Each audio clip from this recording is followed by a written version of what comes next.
Mashirika ya kijasusi ya Marekani yanachunguza iwapo Urusi iliisaidia Irani kutekeleza mashambulizi ya drone dhidi ya vituo vya CIA katika eneo la Ghuba kwa kuipatia taarifa za kulenga maeneo au teknolojia ya kisasa ya drone. Hayo ni kwa mujibu wa watu wanne wanaofahamu tathmini za ujasusi za Marekani ambao walizungumza kwa sharti la kutotajwa majina kutokana na unyeti wa masuala hayo ya usalama wa taifa. Vyanzo hivyo vimesema maafisa wa ujasusi bado hawajafikia hitimisho la uhakika kuhusu uwezekano wa Urusi kuhusika katika mashambulizi hayo. Hata hivyo, wachunguzi wanatazama usahihi na ufanisi wa mashambulizi hayo pamoja na historia pana ya Urusi ya kuipatia Irani msaada wa kiufundi kama viashiria vinavyoweza kuonyesha kuwa Tehran ilipokea msaada kutoka nje.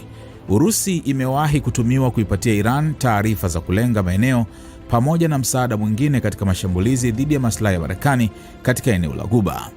Maafisa wa Marekani wamekiri kuwepo kwa baadhi ya aina za msaada wa Urusi, lakini uchunguzi kuhusu iwapo Moscow ilisaidia moja kwa moja mashambulizi dhidi ya vituo vya CIA haukuwa umewekwa wazi hapo awali. Inadaiwa kuwa takriban vituo viwili vinavyohusishwa na CIA vilishambuliwa mwezi Machi. Kimoja kilikuwa kituo cha CIA kilichopo ndani ya ubalozi wa Marekani mjini Riyadh, Saudi Arabia, huku kituo kingine kikiwa mashariki mwa Iraq.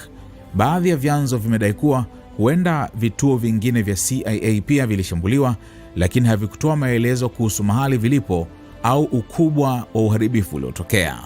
Uchunguzi huo bado unaendelea na maafisa wa ujasusi wa Marekani hawajatoa hadharani ushahidi unaothibitisha kuwa Urusi ilihusika moja kwa moja katika kupanga au kuwezesha mashambulizi hayo.